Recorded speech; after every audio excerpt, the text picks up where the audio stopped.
Jadi saudara bisa dicek ya. Orang itu menghargai firman atau tidak. Kelihatan dari mana? Dia bertumbuh atau tidak.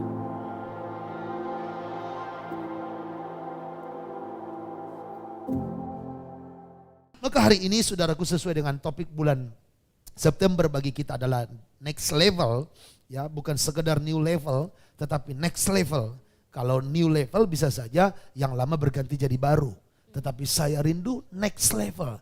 Berarti dari yang lama ada pertambahan. New level bisa saja hanya berubah mode. Tetapi ini saya mau next level. Lebih tinggi lagi tingkatan imannya. Amin. Lebih bertumbuh lagi. Ya, semangatnya melayani lebih lagi. Lebih dahsyat lagi. Doanya lebih banyak lagi. Sukacitanya lebih banyak lagi. Amin. Penginjilannya lebih bergairah lagi. Iman harus bertumbuh supaya jangan ketinggalan. Kita lihat Ibrani pasal 4. Ayatnya yang pertama. Dan kita lanjut nanti sampai ayat yang seterusnya.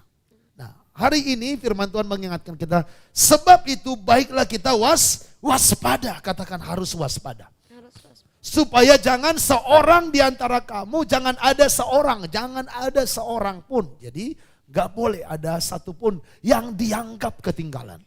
Berarti kalau tidak waspada bisa jadi ketinggalan. Karena kepada kita diberitakan juga kabar kesukaan. Kepada kita diberitakan firman sama seperti kepada mereka. Yaitu maksudnya orang Israel dalam hal ini. Tetapi firman pemberitaan itu tidak berguna bagi mereka. Karena tidak bertumbuh. Jadi kalau orang sudah dengar firman tetapi tidak bertumbuh, maka buat orang itu firman tak berguna. Jadi saudara bisa dicek ya. Orang itu menghargai firman atau tidak. Kelihatan dari mana? Dia bertumbuh atau tidak. Bagi orang yang tidak bertumbuh imannya, firman itu sama sekali tidak berguna. Jadi saudara, seseorang itu sama saja merendahkan firman. Merendahkan, meremehkan firman ada akibatnya. Tetapi menghormati, menghargai, mengimani, mentaati firman ada berkatnya. Hari-hari ini ada pengajaran yang berat sebelah. Ada pengajaran yang berat sebelah yang kurang menekankan perbuatan. Memang untuk menerima selamat kita terima karena anugerah. Tetapi bukan berarti karena anugerah tidak penting perbuatan. Anak Tuhan setelah selamat harus berbuatkan kebenaran. Betapa pentingnya perbuatan dalam pertumbuhan iman. Percaya dalam bahasa Yunani itu ditulis dengan kata pistis. Yang artinya percaya akan apa yang Tuhan sampaikan, yakin sungguh-sungguh. Yang kedua artinya taat. Yang ketiga artinya setia. Yang keempat artinya mengandalkan Tuhan. Nah makanya ketika Petrus percaya bahwa Yesus yang berjalan di atas air. Dan dia berkata, kalau itu adalah engkau Tuhan, suruhlah aku berjalan di atas air. Oke, come on, datanglah. Maka ketika Petrus percaya, apa yang terjadi? Dia sanggup berjalan di atas air.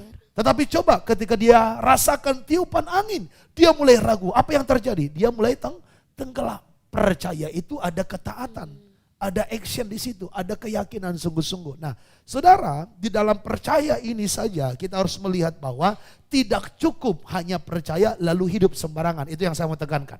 Saya sepakat bahwa kita selamat karena kasih karunia. Ibarat kata kita nggak bisa beli handphone tapi handphonenya dikasih.